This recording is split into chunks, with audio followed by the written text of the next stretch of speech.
NTE, Neverness to Everness, came in as one of the biggest gacha launches of the year, a game that's been compared to everything from Genshin Impact to GTA, depending on who you ask. With a game this ambitious, you'd expect the audio to hold up pretty well.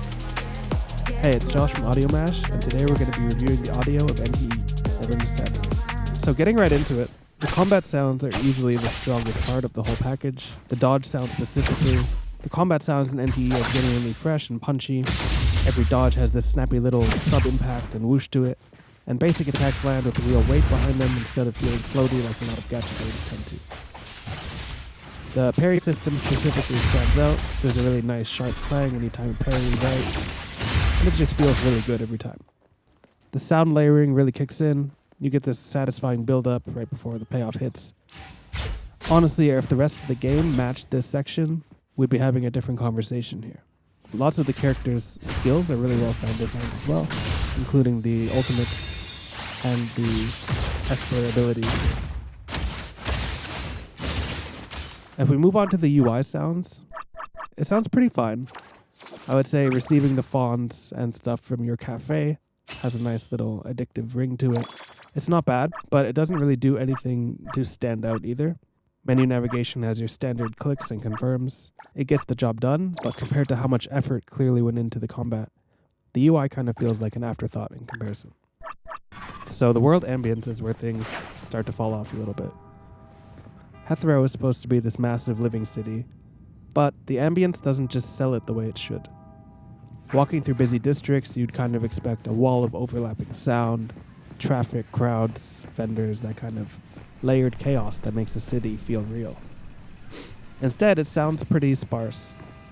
A lot of areas just have one or two looping sounds going on, and it starts to feel repetitive pretty fast. For an open world this big, the immersion just isn't really there.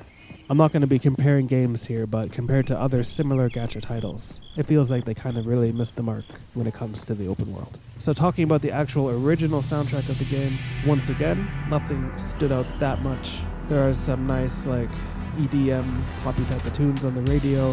One of the more memorable ones is from the band practice mission, where you have to play the rhythm game. There's a Japanese song going on there. That one's pretty good, but nothing else really stood out. There was one pretty decent breakbeat drum bass sounding track on there. That was nice to drive around to. The best songs that are there are licensed tracks or collabs from other titles. And even those are locked behind some in-game currency paywall where you actually have to go to the store and buy them to unlock it. So the best music in the game ends up feeling gated instead of just being part of the experience. And, ironically, the best music in the game isn't actually from the game itself, which is kind of a letdown when you're comparing it to other titles that just let you enjoy the soundtracks and other call-up soundtracks as you explore. The NPC dialogue in NTE is honestly pretty weak across the board. Lines feel repetitive fast. You'll hear the same barks from the dogs, the same phrases from the passing NPCs, same things when you jump on the cars and when you pass by somebody. And a lot of it just doesn't have much personality behind the delivery. One good praise about the character dialogue is that they added the option to mute Tagido recently, so that immediately makes the game much better to my ears. There has been no other game that we have played here, gacha or otherwise, that has had such an annoying sounding mascot. I mean, we had Paimon in Genshin, Abby in Wuwa, and now this Tagido. Yeah, I'm so glad they added the option to mute him.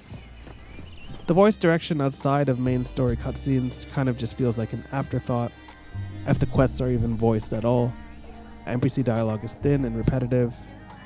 There just wasn't too much going on there that really stood out. Overall, I'm giving the audio of NTE, Neverness to Everness, a 6 out of 10. The combat sounds are genuinely great. The dodge and parry sounds alone almost carry the whole score on their own, but everything outside of combat just doesn't back it up. The world ambience doesn't sell Hethro as a living city. The music is decent at best, and gates his best content behind in-game currency. And the NPC dialogue is repetitive enough to notice within the first few hours. Nothing here is bad enough to ruin the experience, besides Tagido, but outside of the combat, there is not much that actually stands out. And for a game of this size, that feels like a missed opportunity. So, thanks so much for tuning in, guys. Hope you enjoyed the review of NTE. See you in the next one. Peace out.